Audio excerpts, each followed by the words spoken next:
नमस्कार आमर cooking channel आमर घर के मुझे आपण मान के बहुत बहुत स्वागत करुचे। आज मुझे आपण मान लगी नहीं आसी सागु सरबत रे रेसिपी ठंडा ठंडा सागु सरबत आपण माने भी यही प्रोसेस रे बने कि थरे एंजॉय करूँ। बहुत ही सहज उपाय मुझे आपण मान संगे शेयर करी सागु सरबत रे रेसिपी। आज रे रेसिपी आपण मान के निहाती भाव पसंद है। आशा करबी आज रे रेसिपी जदि आपण मान के पसंद है लाइक शेयर निहाती करबे। चैनल नुआ ताहले आमर अंधाघर चैनल के सब्सक्राइब करवा लगे बिल्कुल भी नहीं भूलबी। ताहले आपण माने वीडियो के प्रथम रु शेष तक देखो एंजॉय करूँ। डेरी नहीं करी कि आज रे ठंडा ठंडा सागु सरबत रे रेसिपी आरंभ करमा। तो इने गोटे कंटेनर रे मुई नहीं जाइथिली सागु आपण मानको जेतकी दरकार से हिसाब रे आपण माने सागु यूज करि पारबे। सागु के मुई फर्स्ट भल करी धुई देइथिली 3 रु 4 थर। आपण माने भी भल करी टिके घसी के क्लीन करि देबे।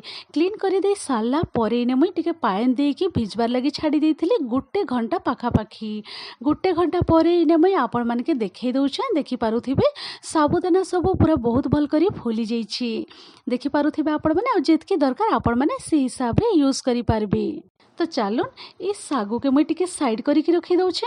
इस साइड रे मुई आउ गोटे बाउल रे नै जाइछे सब्जा सीड नै जाइछे गोटे चमच सब्जा सीड रे एबे आमे पानी टिके ऐड करि दमा। पानी देई करी एंता टिके मिक्स करि दमा आमे टिके भिजबार लगी छाड़ी दमा। सब्जा सीड बहुत ही जल्दी टिके भिजी के फुली जिबा। तो चलो मुई इटाके साइड करी के रखी दउछे। एबे आमे जिमा नेक्स्ट प्रोसेस की। इने मुई गैस सेट के पले आसी छे। गोटे कंटेनर रे इने 2 कप पाखापाखी मुई पानी नै जाइछे। एबे आमे फ्लेम ऑन करी की मीडियम फ्लेम रे रखी दमा। तारपरे आमे जेन सागु के भिजे की रखितलु से सबु सागु के आमे ऐड करि दमा पानी रे। सबु सागु दे साला परे आमे कुक हेबार लगी छाड़ी दमा 3 मिनिट पाखापाखी। बेसी समय बिल्कुल भी कुक नहीं करबे। 50 रु 60% आपण माने सागु के कुक करि देबे। तो इने मुई आपण मान के देखै दउछे 4 रु 5 मिनिट पाखापाखी हे जाइछे। सागु सबु भी भल करी कुक हे जाइछे। देखि पारुथिबे आपण माने इतकी ही आपण माने सागु के कुक करबे। कुक करी साला परे पूरा पूरी ठंडा हेबार लगी टिके आमे कवर करी की साइड करी की रखी दमा। इने मुई आपण मान के देखै दउछे। एंता गोटे बड़ मिक्सिंग बाउल रे मुई सबो सागु के जेन कुक करिथिली सबो ट्रांसफर करि दैछे मिक्सिंग बाउल रे। देखि पारुथिबे आपण माने पूरा बहुत भल भाव रे पूरा ट्रांसपेरेंट हे जाइछे। देखि के आपण माने जानि पारुथिबे। तो एबे आमे इने ऐड करि दमा दही। दही मुई पाखापाखी बड़ कप रे गुट्टे कप नै जाइछे। इने बड़ चामच रे मुई आपण मान के देखै दउछे। कप रे जदी कहबे आपण माने बड़ कप रे गुट्टे कप पाखापाखी मुई दही नै जाइछे। दही के फर्स्ट आपण माने भल करी फेंटी देबे। फेंटी दे साला परे आपण माने ऐड करबे। दही ऐड करी साला परे टिके भी मिक्स करी दउछे। मिक्स करी दे साला परे आमे इने कोरा नड़िया ऐड करी दमा। नड़िया के मुई ग्रेट करी के नै जाइथिली। से सब नड़िया के मुई ऐड करी दउछे। टिके नड़िया मुई साइड करी के रखी दउछे परे मुई यूज करबी। तो एबे मुई ऐड करी दउछे इने चीनी आपण माने जेतकी दरकार से हिसाब रे चीनी ऐड करि पारबे। जदि मीठा टिके बेसी पसंद ताहले टिके बेसी ऐड करबे। जदि कम पसंद ताहले कम ऐड करबे। आपण माने इने चीनी जगह रे मिश्री चीनी भी ऐड करि पारबे। तो चीनी दे साला परे आमे आउ थरे भल करी मिसई देमा। तो इने बहुत भल करी मुई मिक्स करि देइछे। इने सागु दही रो मिक्सचर पूरा रेडी हे जाइछे। देखि पारुथिबे आपण माने। तो चलून एबे आमे इटाके टिके साइड करि दमा। मुई आपण मान के इने देखै दउछे जेन सब्जा सीड के आमे भिजे के रखी थलो। देखि पारुथिबे बहुत ही जल्दी पूरा भिजी जाइछे।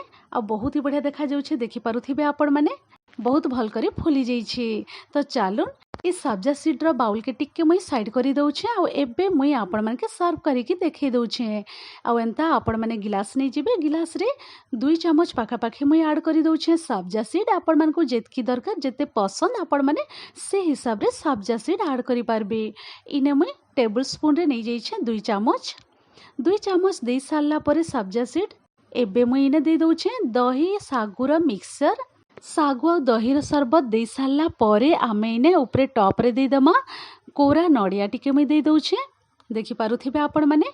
तो रेडी हे गला सागु सरबत। ठंडा ठंडा सागु सरबत आपण माने भी बहुत ही सहज उपाय रे एंता रेडी करी की एंजॉय करि पारबे। मुई आपण मानकर संगे बहुत ही सहज उपाय रे शेयर करी छे। आशा करबी रेसिपी आपण मान के निहाती भाव रे पसंद हेथिबा। आपण माने भी एंता कम समय रे ठंडा ठंडा सागु सरबत बने की खरा दिन रे आपण माने एंजॉय करि पारबे।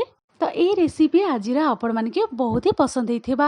आउ जदि टिके पसंद होइथिले ये रेसिपी आपण माने निहाती भाबरे लाइक शेयर करबे। चैनल नुआ ताहले आमर रंधाघर चैनल के सब्सक्राइब करबा लगे बिल्कुल भी नहीं भूलबी। तो चलून फटाफट जाइए आपण माने भी बने की एंजॉय करूँ सागु सरबत। मुई रोचे फिर एंता इजी टेस्टी सुआदिया रेसिपी नहीं कि आपण मानकर संगे फिर थरे मुई भेट पड़मी। Thanks for watching. Bye bye, take care.